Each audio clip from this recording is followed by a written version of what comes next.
मित्रों नमस्कार। Third eye and soul YouTube channel से मैं प्रोफेसर रविन्द्रनाथ तिवारी इस शारदीय नवरात्र के बेला में आप सबका हार्दिक अभिनंदन और स्वागत कर रहा हूं। मित्रों, इस वीडियो के पहले मैं ध्यान के संदर्भ में बताया था कि ध्यान कितने प्रकार के होते हैं। मूलतः दो बताया था, एक सांसारिक और एक आध्यात्मिक, और फिर ये भी चर्चा किया था कि स्त्रियों को ध्यान करना चाहिए कि नहीं करना चाहिए, इस पर भी हमने चर्चा की थी। आज फिर ध्यान से ही संबंधित कि आध्यात्मिक ध्यान में काफी प्रकार है और उसमें 24 प्रकार के ध्यान पाए जाते हैं, जिसमें एक त्राटक ध्यान कहा जाता है और एक आंतरिक ध्यान कहा जाता है। इस दो ध्यान पर मैं आपको फोकस करना चाह रहा हूं और आइए समझते हैं कि आंतरिक ध्यान क्या है और त्राटक ध्यान क्या है। मित्रों, निवेदन करना चाहूंगा कि आप सबको मेरे बताए हुए बात अच्छा लगे, बढ़िया लगे तो चैनल को सब्सक्राइब, लाइक, कमेंट करना नहीं भूलिएगा।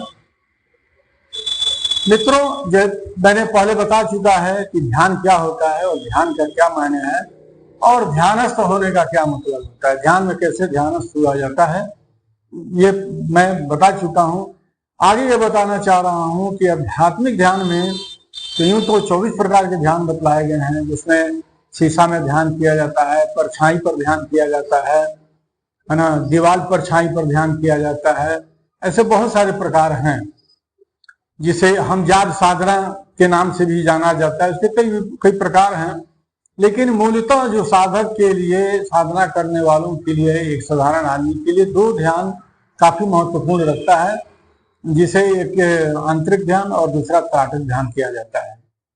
त्राटक ध्यान में यूं होता है कि व्यक्ति सामने दीपक जला लेता है अपने पूजा स्थल पर और दीपक के सामने बैठ जाता है, अपने मंत्र देवता, अपने परमात्मा को याद करते हुए उस दीपक की ज्योति पर अपना ध्यान व्यक्ति लगाता है और ध्यान नजर को टिकाता है, वहां केंद्रित करता है। तो इसका जो कंटिन्यू करने पर इसका जो फलाफल जो सामने आता है, उसका फलाफल ये होता है कि जो ज्योति निकलती है उसमें से 2-3 ज्योति दिखाई पड़नी शुरू होती है अगल बगल में। फिर जो है उसमें धीरे धीरे कई ज्योतियां, हजारों को हजारों लगता है कि दीपक वहां जल रहे हैं उस ज्योति के माध्यम से। फिर साधना काल जब आगे बढ़ती है, उसमें से एक सूर्य की रोशनी की भांति, जैसे सूर्य की लालिमा हम लोग देखते हैं और उसमें से किरण छिटकती है, उसी तरह से वह दीपक की ज्योति से किरण छिटक करके व्यक्ति के आज्ञा चक्र पर पहुंचती है या हृदय चक्र पर आगे टिकती है। फिर जब साधना आगे बढ़ती है तो इस यहां से भी ज्योति निकलती है उसी ज्योति के भांति और उस ज्योति में जाके समाहित होती है। तो इसको त्राटक ध्यान कहते हैं और इस ध्यान के माध्यम से भी आदमी का थर्ड आई खुलता है। लेकिन आंतरिक ध्यान का मायने बहुत बड़ा मायने है।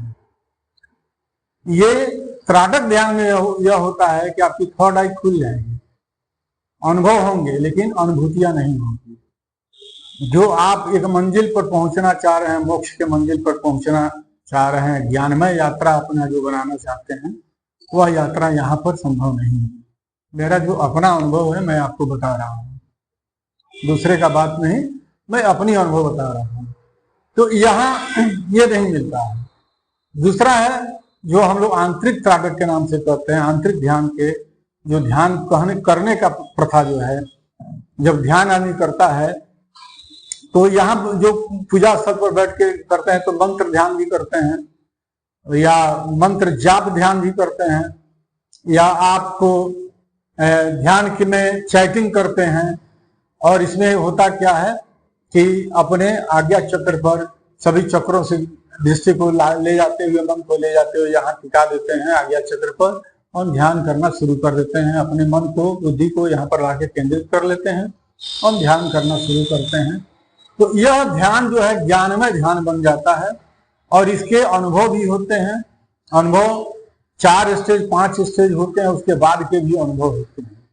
4 स्टेज में हम लोग देखते हैं कि पहला जो है स्टेज में थोड़ा सा शरीर में दर्द वगैरह होगा, दूसरा स्टेज में दर्द नहीं होता है, तीसरा स्टेज में यहाँ लाइट आना शुरू हो जाती है, चक्रों की रोशनियां यहाँ पहुंचना शुरू हो जाती है।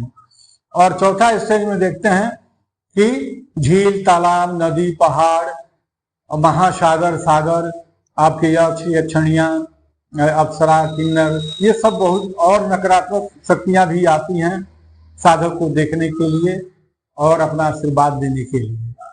इसमें जो नकारात्मक शक्तियां आती हैं वो डराती हैं और साधक को डरना नहीं चाहिए इसमें, और निर्भीक होकर के अपना ध्यान का यात्रा जारी रखना चाहिए।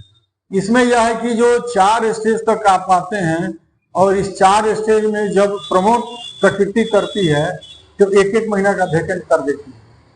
अब जैसे मान लीजिए थर्ड आई तक आप सेकंड स्टेज में आ गए, थर्ड आई में आ गए और रोशनी आपकी खुल गई, थर्ड स्टेज में आ गए, रोशनी आपकी खुल गई, रोशनी आना शुरू हो गई है, तो कई कलर आना शुरू हो जाएंगे यहाँ आ गया चक्र पर।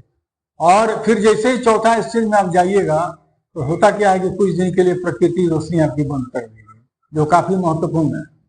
आपको लगेगा कि अरे जा क्या हो गया, मेरा कहाँ चला गया, तो फिर मन नहीं लगेगा, मन मुंसाकन हो जाएगा, मन करेगा कि छोड़ दिया। अब यहाँ जो साधक छोड़ दिया तो वो फिर गुमराह हो गया, और जो साधक अपना ध्यान कंटिन्यू किया कि ठीक है कभी तो रोशनी आएगी। होता यह है कि प्रकृति वेकेंट कर देती है प्रमोट के लिए। जैसे होता है कि परीक्षा व्यक्ति परीक्षार्थी देता है और 1 महीने के बाद रिजल्ट निकलता है, तो कुछ इस तरह की बात यहाँ भी होती है। यहाँ भी प्रकृति 1 महीने के लिए वेकेंट कर देगी, 1.5 महीने के लिए वेकेंट कर, सभी स्टेज पर वेकेंट कर देती है और फिर नया स्टेज में ला करके वो नया चीज दिखाना आपको शुरू कर देती है। तो इस तरह से व्यक्ति को धैर्य बना के रखना चाहिए, साधक को धैर्य बना के रखना चाहिए और छोड़ के भागना नहीं चाहिए। फिर सबसे डेंजरस स्थिति हो जाता है 4th स्टेज में। 4th स्टेज में जाने के बाद से जब नकारात्मक शक्तियां आती हैं और व्यक्ति के सामने जब खड़ा होती है तो बहुत लोग छोड़ के भाग उठते हैं, सोचते हैं कि यार एग्जाम साधना नहीं करेंगे, तो फिर आपका परिश्रम और समय सब बर्बाद, सब चला गया आपका। और आप फिर ऐसा नहीं कि आप छोड़ दिए, फिर अगला जन्म आपका होगा, फिर इसी जगह से आपको शुरू करना पड़ेगा, आपको फिर आना पड़ेगा लौट करके, क्योंकि जब उस यात्रा में आ गए तो इस यात्रा को प्रकृति आपकी पूरा करवाएगी, हर हाल में जाएंगे, वो छोड़ने नहीं जाती है। तो इसलिए साधक को धैर्य पूर्वक अपनी यात्रा जारी रखनी चाहिए और ध्यान करते रहना चाहिए, कंटिन्यू करना चाहिए। और फिर चौथा स्टेज में आने के बाद यहाँ आज्ञा चक्र पर कीड़े जैसा रंगना, यहाँ खटखट की आवाज करना, दर्द होना, भारी होना, ये सब बातें होती हैं, लेकिन वो भी धीरे धीरे वो ठीक हो जाती है, सहज भाव में आना शुरू हो जाता है व्यक्ति आदमी। और फिर 2 मिनट 2.5 महीने के लिए वेकेंट कर देगी, 5वां स्टेज में ले जाएगी आपको, तो फिर थर्ड आई खुल देगी। इसी समय ज्यादा आदमी को ताकत झोंकना चाहिए, समय झोंकना चाहिए कि ये समझ जाना चाहिए कि मेरा थर्ड आई खुलने का समय आ गया है। ये सब लक्षण है थर्ड आई के। तो यहाँ जो ध्यान आप करते हैं, इस ध्यान की जो सिलसिला चलती है, इसमें इस ध्यान में आपको अनुभव भी होंगे और अनुभूतियां भी होंगी, और यही अनुभव और अनुभूतियों के सम्मिश्रण से आपको ज्ञान और मोक्ष की यात्रा सफल होती है।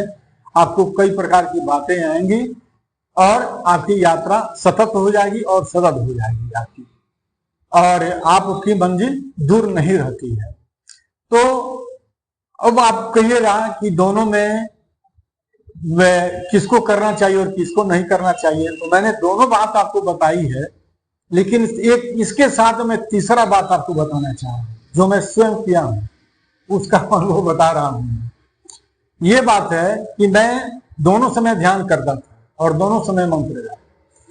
तो मंत्र जाप जब करता था तो मंत्र जाप के समय दीपक तो पूजा स्थल पर जल रहा है, तो दीपक पर अपना ध्यान केंद्रित करता था और त्राटक करता था, और आंख को एकदम सहज और सरल भाव में, बहुत नजर गड़ा करके नहीं और दृष्टि गड़ा करके नहीं तो दर्द होना शुरू हो जाता है सर में, और बहुत देर तक आपकी दृष्टि नहीं टिक पाएगी, यह जान लीजिए। इसलिए सहज भाव में एकदम सरल और सहज बना करके दृष्टि अपना लगाइएगा तो वो सफल रहे।